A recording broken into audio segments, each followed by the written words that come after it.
Hey guys, so today I'm going to share with you what I've been doing for my brows lately. It is the age of Instagram brows, I like to call them. The very like painted on, you know, dramatic brows. But I like that look. I like the look of the kind of soft, defined brows.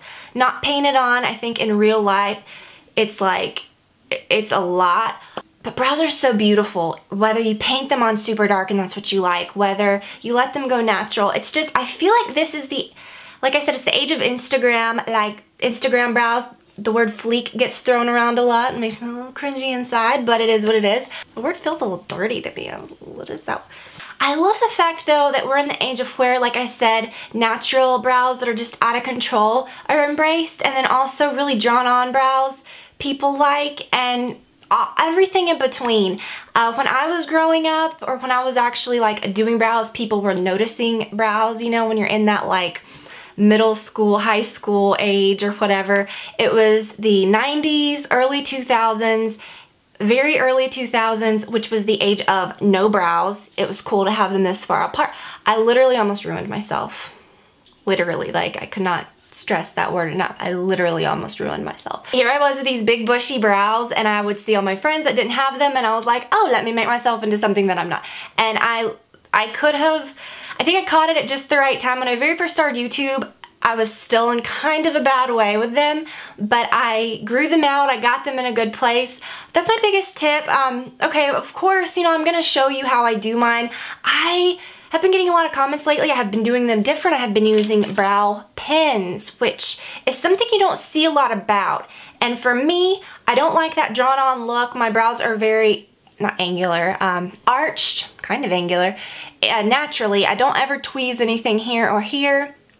I used to just tweeze some down here because, like I said, I have very dark brows and they would be literally growing to my ears. Kidding, that's gross. Not really though. But growing up, I had, my brows were very together. Let's just call it a unibrow, it is what it is. But it wasn't like painted on. It was like a cute unibrow for a kid, you know? You can get away with that when you're a kid. It was just very barely you could see it. But as I grew up, not so cute. I remember my mom taking me, maybe when I was like in 6th or 7th grade, and I got them waxed just at a little salon, just in the middle. You know, they didn't shape them or do anything. But I remember it was right before I went back to school, and I think I was kind of upset about them or something. I don't remember, because I know she would have never, you know, she never commented, or, you know, never would make, I always felt confident growing up, you know what I mean? I never felt like I had to do anything like that, but it made me feel good, I remember. And then from then on, I kind of took care of them, and then I started overly taking care of them. So keep in mind when you hear people say, don't pluck your brows, they'll never grow back. That's true, they will never grow back. This kind of got damaged in the middle. Thank goodness, because if anything you don't want to grow back, it's a friggin' unibrow.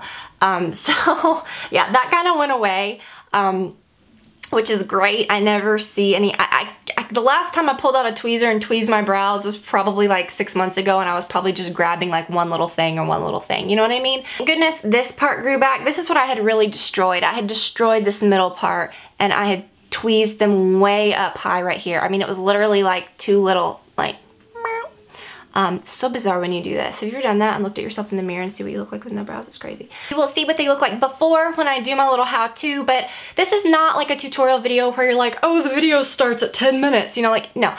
This video is about tips and things that I think will really help you, because I think for me, I am not a brow expert, but I have dealt with a lot of brow situations personally over the years, so I feel like I've learned a lot about them. I would say my biggest tip is, if you're not happy with the shape, let them grow out.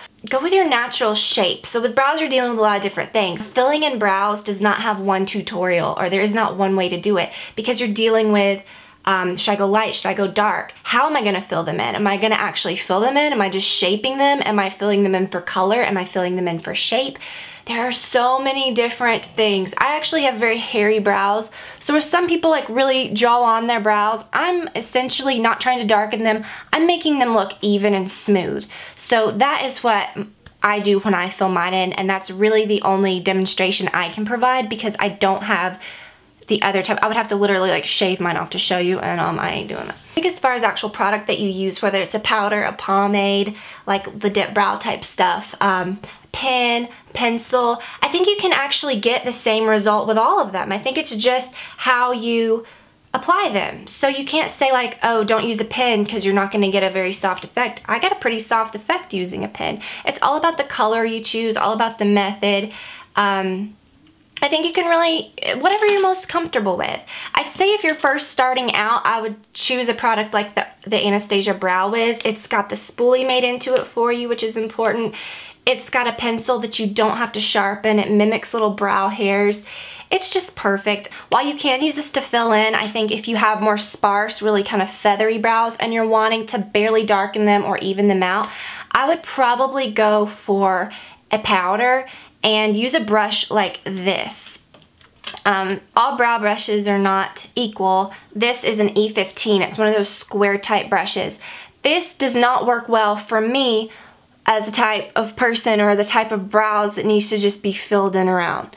This works best if you're actually creating brows, which is not what I'm doing, or if you're filling in very light colored blonde brows. If you have very dark brows, but they're sparse, this works very well for creating brows, and you know, you can kind of do it like that in little strokes, but I don't really need that. If you have darker brows and you're just looking to go around them and create a shape, then I would suggest an angled brush like this. This is a Sigma E75. It's a very small, dense one, which is very good. But this is my favorite. It's just a Tarte brush. It's very soft and a little larger, and it's got the spoolie on the end. I'll try to find all of these products below, but oh yeah, that just feels good when I use it.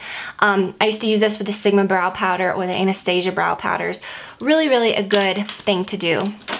But honestly, lately, the pens have been doing me right. That is a tattoo eyeliner. Don't mix those up. Okay, so I like the Kat Von D Tattoo Brow, although not many color selection choices. This is the blonde.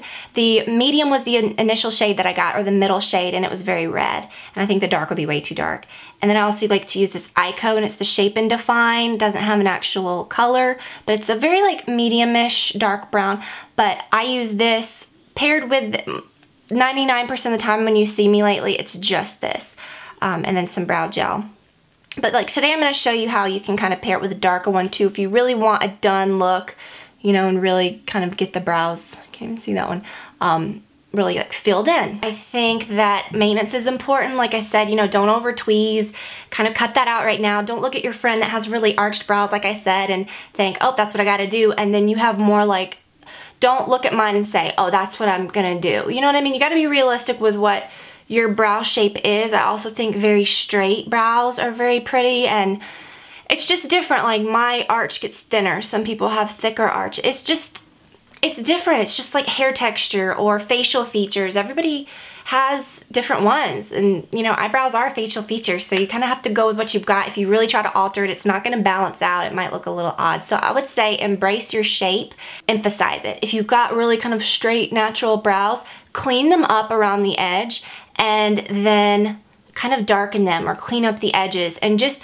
accentuate what you got before you totally try to change it. And before the demo, I want to say too, the #1 biggest brow tip is do not ever tweeze or trim your brows if they are not filled in. This is a trick that I learned over the last couple years actually, and it has totally changed my eyebrows.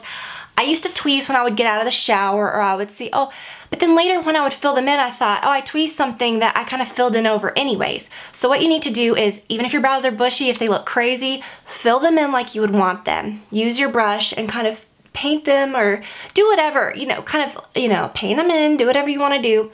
And then whatever's beyond what you filled in, then tweeze. That keeps you from making any mistakes and going crazy. And for me, trimming can be really tricky when you've got thick, almost kind of wiry brows like I do. You can really make big mistakes trimming. What I do is I trim them after they're filled in before I do brow gel. I comb them up with a spoolie, and these you can get like in packs, like monster packs at Sally Beauty for like nothing. You can grab them at the MAC counter, you know, whatever. But what you want to do is, you know, just comb them up and then take a trimmer like this. I got this at Ulta years back. These that are straight, this is what you want to use. Don't use the ones that are curved. Those are super dangerous when trimming brows because you can make mistakes. So you want it straight, you know, you want it to do straight. Even if you're trimming at the curve, you don't want to rely on the scissors to make that curve because it's just not. So you brush them up, and then any that is way outside the line, then you trim them, and then when you comb them back, you know, it looks good. And my biggest tip is I just trim right here. I never comb my arch up and trim, because if you do that and then when you comb them down, it's like a bad haircut. You know, like a bad layered haircut or something that you try to do yourself. It's gonna have gaps.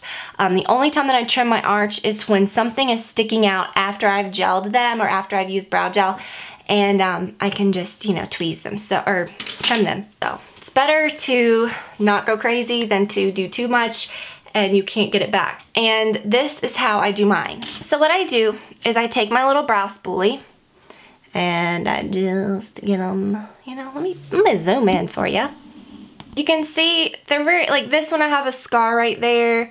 Definitely not anything bad, and a lot of times I would not even, you know, so I just, I kind of comb them around, just make sure that, you know, they don't have to be perfect. Take my brow pen, I'm using the Kat Von D Tattoo Pen in Blonde, and when, it's like those eyeliners, it's gonna be the most saturated when you first take the cap off, and the most color I wanna be right here. It looks pretty good, like, I mean, it's not like I'm having to really fill a whole lot. But what I do is I just sort of go around the top here. And when I first got this, I thought, this is doing nothing. It really does though, just trust. So it creates this shadow, and for me, I've got such a defined arch that I go around the top like this. I did get the medium color in this, and I thought it was way too red. So it's just, you know, play around with colors until you get it just right. So you can kind of see that's just making like it look really soft. And you would think a pen would be like majorly drawn on, but I love this because it stays put. That's kind of why I went to this, because I thought, wow, that's really gonna stay put. So then I go to the tail and I just kind of do that. You can kind of see that barely, you know, I think less is more. Like, I don't want to look like I've drawn on, you know, I don't want to look like I've drawn on something like majorly crazy or anything. And then I kind of, before I close the cap again, I just kind of take it under like that and make sure that that is all smooth. The middle, that's where I want the least color, but I do want a little bit of like shade right there. Can you see how that's like just mimicking like little brow hair strokes? And it's filling that in, and it's giving me a little bit more right there to work with. I don't tweeze that.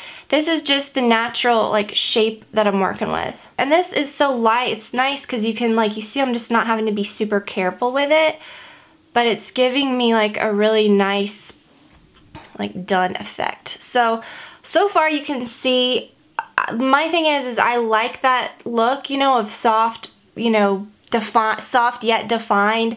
So I really like that. This is also a good one. It's the Ico brow liner, and this is, it doesn't have a number on it. It just says brow liner, shape and define, waterproof brow color. That's, again, what I love about these pens. The Kat Von D too, is that they're like waterproof. What I like to do sometimes is, if I see that I need a little bit of dark, I'll go back. So with pens, that's my next tip. See, I can kind of darken that if I feel that it needs a little something extra. With pens, I would say to invest in a light one and a dark one. So I would suggest getting the blonde, but then I would also suggest getting a little bit of a darker shade. This Ico is just perfect. I think the Kat Von D only comes in like just a couple of colors, and I feel like the middle one is too red toned, but I feel like the dark one's gonna be way too dark. So that Kat Von D blonde and then this Ico one just works so perfectly together. I hate to have to use two different colors, but it does give a really good result. And just very carefully go around with these. It's kind of a wet ink. I mean, they dry pretty instantly, but you wouldn't want to be like smudging this around because it could smear it. So yeah, that's what works for my brows. I take the spoolie and I just kind of go around it at the end. Then you can kind of look and add a little more if you need it or whatever.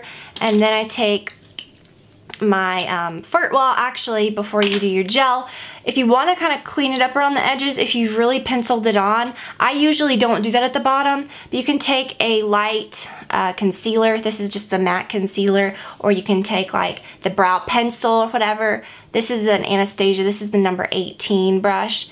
It's just perfectly shaped for that area, and this is good. I like to do this for highlighting too. But if you've really penciled on a color, you can do this. If you're like me and you have actual hair there, this is not gonna really do much. But if you really penciled on your brows, this can really clean up at the end. So when you see people doing that, that's really what they're doing, is it's more so for cleaning up. And then the brow gel, which is the final step to just sort of set everything. So for those of you that have questioned or have commented or have complimented me on my brows lately, thank you, it's really sweet. I hope this helped you. It's not super intense. I'm not like doing something majorly dramatic where I'm like painting on like a black and like wow.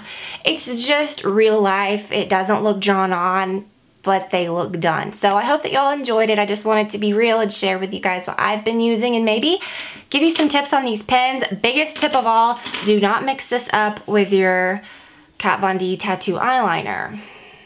I hope that you guys enjoyed the video. Thank you so much for watching. I will link to everything below that I can, and I will talk to you all very soon. Bye.